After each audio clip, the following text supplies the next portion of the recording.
बिस्मिल्लाहिर्रहमानिर्रहीम। अस्सलाम वालेकुम स्टूडेंट्स हम बिज़नेस मैथमेटिक्स 1429 जो है उसकी असाइनमेंट सॉल्व कर रहे थे ऑटम 2022 के लिए। असाइनमेंट नंबर 2 को हमने स्टार्ट किया हुआ था।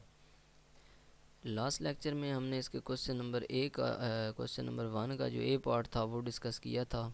इस वाले लेक्चर में हम क्वेश्चन नंबर 1 का बी पार्ट डिस्कस करेंगे। Can we multiply any two matrices explain. वो कह रहा है कि क्या हम दो मैट्रिसेस को मल्टीप्लाई कर सकते हैं, एक्सप्लेन करें, वजाहत करें। तो इसका आंसर बुक से हमें मिल जाएगा, बड़ा इजी आंसर है इसका, मैं आपको बता देता हूँ। ओके जी, मेरे पास जो बुक है, जो एडिशन है, उसमें ये पेज नंबर 101 पे है, मैट्रिक्स मल्टीप्लिकेशन। ठीक है जी, मैट्रिक्स को मल्टीप्लाई कैसे करते हैं। Matrix multiplication is the multiplication of entire matrix by an other entire matrix.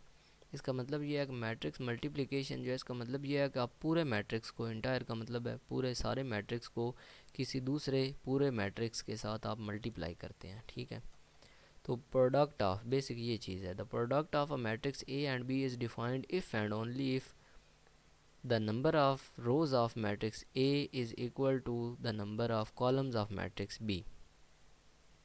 वो कह रहे हैं कि दो मैट्रिक्स हैं, फॉर एग्जांपल एक A है और एक B है, तो उन दोनों का प्रोडक्ट जो है, उनकी मल्टीप्लिकेशन जो है, ज़रब, वो सिर्फ़ और सिर्फ इफ़ एंड ओनली इफ़, सिर्फ़ और सिर्फ उस वक्त मुमकिन हो सकती है जब पहला मैट्रिक्स जो A है उसके रोज़ की तादाद, number of rows, equal to, वो बराबर हो दूसरे मैट्रिक्स बी के कॉलम्स की तादाद के। ठीक है, यानी पहले की रोज़ दूसरे के कॉलम्स के बराबर हो तो फिर हम उनको मल्टीप्लाई कर सकते हैं। अगर पहले की रोज़ दूसरे के कॉलम्स के बराबर नहीं हैं तो फिर हम उनको मल्टीप्लाई नहीं कर सकते। ठीक है जी, for matrix multiplication we must multiply the row of A by the column of B. ठीक है, तो पहले मैट्रिक्स की रो को हम दूसरे मैट्रिक्स के कॉलम से मल्टीप्लाई करते हैं, ये मेथड होता है मल्टीप्लिकेशन का। इसके बाद नेक्स्ट पेज पे है इसका थोड़ा सा पार्ट। वो कहता है कि दो मैट्रिक्स कोई ए बी, इसको आप बेशक आंसर में ना लिखिएगा कि दो मैट्रिक्स लें, उनको आप मल्टीप्लाई करें तो आंसर भी आपका मैट्रिक्स में आएगा।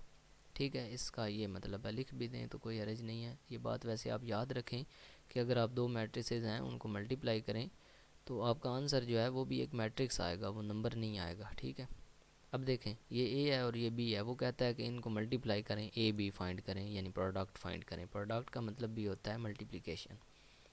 अच्छा, सबसे पहले मल्टीप्लाई करने से पहले आप लोगों ने चेक करना है क्या ये मल्टीप्लाई हो सकते हैं, पॉसिबल हैं या नहीं है। तो क्या चेक करना है, पहले की रोज़ चेक करनी है। ये वाली रो होती है, ये जो है ना, ये मैट्रिक्स की रो है और ये मैट्रिक्स की दूसरी रो है। इसको R1 बोलते हैं और इसको R2 बोलते हैं, यानी रो 1 और रो 2। ठीक है, तो ये पहले में कितनी रोज़ हैं, दो रोज़ हैं। ठीक है, पहले की रोज़ देखनी होती हैं और दूसरे मैट्रिक्स के कॉलम्स देखने होते हैं। अब ये इसके कॉलम्स हैं, ये इसका पहला कॉलम है और ये 3 और 4 वाला इसका दूसरा कॉलम है। इसको C1 बोलते हैं और इसको C2 बोलते हैं। तो पहले की जो रोज़ हैं वो दूसरे के कॉलम के बराबर हैं। As we have the rows of A are equal to the number of columns of B. ठीक है, या as matrix A has 2 rows and also matrix B has 2 columns. ठीक है, पहले में 2 रोज़ हैं और दूसरे में 2 कॉलम्स हैं, तो फिर हम इनको मल्टीप्लाई करवा सकते हैं। ठीक है, अगर दूसरे में एक ही कॉलम होता या 3 कॉलम होते तो फिर हम उसको मल्टीप्लाई नहीं करवा सकते थे। फॉर एग्ज़ाम्पल जिस तरह ये 1 और 7 है, ये बस इतना ही मैट्रिक्स होता, एक ही कॉलम होता, तो अब ये दोनों पॉसिबल नहीं थे, ये मल्टीप्लाई नहीं हो सकते। या फिर 1 7 3 4 और इस तरह 1 3 होता, कोई और साथ तीसरा कॉलम होता। अब देखो, इसमें 3 कॉलम है, ये पहला है, ये दूसरा है, ये तीसरा है, 3 कॉलम है, तो ये पॉसिबल बिल्कुल नहीं है। आप इस वाले मैट्रिक्स को इससे मल्टीप्लाई नहीं करवा सकते। अगर इस मैट्रिक्स की 3 रोज़ कर दी जाएं तो फिर इस 3 कॉलम्स वाले मैट्रिक्स से आप इसको मल्टीप्लाई करवा सकते हैं। तो ये तो पहला क्वेश्चन, पहली बात तो ये थी कि आपने इसको चेक करना है कि मल्टीप्लाई हो सकते हैं या नहीं। तो द प्रोडक्ट इज़ पॉसिबल, इनको मल्टीप्लाई करवा सकते हैं।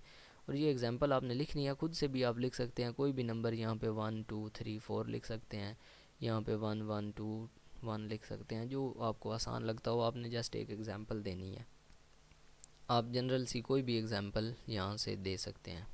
तो अब इनको मल्टीप्लाई करवाते हैं, ए बी, ए को आपने पहले रखना है और बी को आपने बाद में रखना है। अब पहली कंप्लीट रो को आपने पहले कंप्लीट कॉलम के साथ मल्टीप्लाई करना है। 2 को 1 से मल्टीप्लाई करना है, ये 2 है और ये 1 है, इनको मल्टीप्लाई कर दिया, दरमियान में प्लस लगाना है। और -3 को 7 से मल्टीप्लाई करना है, ठीक है। पहली एंट्री को पहली से और दूसरी को दूसरी के।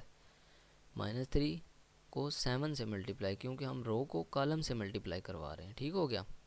अब ये पहली रो और पहले कॉलम में आपका जवाब आ गया, ये पहली रो है और ये पहला कॉलम है, यहाँ पे आंसर आ गया। अब आपने पहली रो को इसी सेम दूसरे कॉलम से मल्टीप्लाई करवाना है। अब आपने पहली रो में ही आंसर लिखना है, लेकिन कॉलम आप दूसरे में चले जाएंगे, ये पहला कॉलम है और ये दूसरा कॉलम है, ठीक है। तो 2 को आपने 3 से मल्टीप्लाई करना है, ये 2 को 3 से कर दिया। फिर -3 को दरमियान में प्लस लगाकर -3 को 4 से करना है, -3 को 4 से, ठीक है। फिर पहली रो को आपने पहले से कॉलम से भी कर दिया मल्टीप्लाई, दूसरे से भी कर दिया, तो पहली रो कंप्लीट हो गई। अब आपने दूसरी रो को स्टार्ट करना है। दूसरी रो को फिर आपने पहले कॉलम से और फिर आपने दूसरे कॉलम से मल्टीप्लाई करना है। दूसरी रो को पहले से करेंगे तो आंसर दूसरी रो में आएगा, ये दूसरी रो है, ठीक है, ये पहली रो है। और पहले कॉलम में आएगा, ये पहला कॉलम है और ये वाला जो है ये दूसरा कॉलम है। अब दूसरी रो को पहले कॉलम से कर रहे हैं तो दूसरी रो और पहले कॉलम में आंसर आएगा, ठीक है। तो 4 को 1 से मल्टीप्लाई करना है, ठीक है। 4 को 1 से कर दिया, दरमियान में प्लस लगानी है और 5 को 7 से कर दिया, ठीक है। फिर आपने पहली रो और पहला कॉलम छोड़ देना है। अब दूसरी रो और पहला कॉलम छोड़ देना है। अब दूसरी रो, ये दूसरी रो है और दूसरा कॉलम दूसरे कॉलम में आ जाए, वो यहाँ पे आंसर आएगा, ठीक है। दूसरी रो और दूसरा कॉलम सिर्फ यहाँ पे बनता है। अब देखें ना, यहाँ पे पहली रो और दूसरा कॉलम बनता है, यहाँ पे दूसरी रो और पहला कॉलम बनता है। सिर्फ यही एक जगह है जहाँ पे दूसरी रो और दूसरा कॉलम बन रहा है। तो अब इस दूसरी रो को दूसरे कॉलम से मल्टीप्लाई करवाना है। 4 को 3 से मल्टीप्लाई करना है, फिर दरमियान में प्लस लगानी है और 5 को 4 से करना है, ठीक है। अब इनको प्लस माइनस कर लें। 2 को 1 से मल्टीप्लाई करवाएं, 2 और माइनस प्लस ये माइनस हो जाएगा, प्लस माइनस माइनस हो जाता है। 3 को 7 से करें तो 21। फिर 2 3 ज़ार 6 और प्लस माइनस जो है ये माइनस हो जानी है। और 3 को 4 से मल्टीप्लाई करें तो 4 3 ज़ार 12।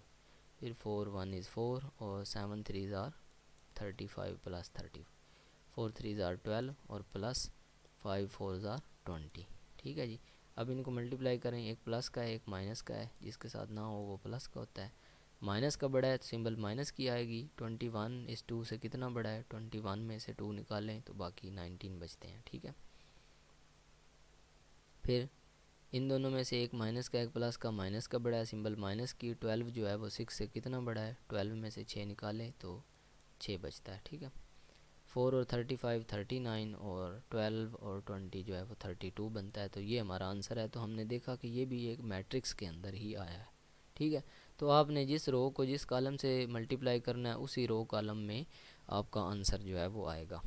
तो ये आपने ख्याल रखना है। ये मल्टीप्लिकेशन है। यहाँ तक आपके क्वेश्चन नंबर 2 के बी का पार्ट बी का आंसर होगा, ठीक है। इसमें मल्टीप्लिकेशन की डेफिनेशन पॉइंट्स ये वाले 3 4 जो हैं ये लिख कर फिर आपने एक एग्जांपल लिखनी है। और एग्जांपल नंबर 5 यहाँ पे नहीं लिखना, आपने सिर्फ एग्जांपल लिखनी है, क्योंकि आप क्वेश्चन का आंसर लिख रहे हैं, ना कि ये वाली एग्जांपल 5, ठीक है स्टूडेंट्स।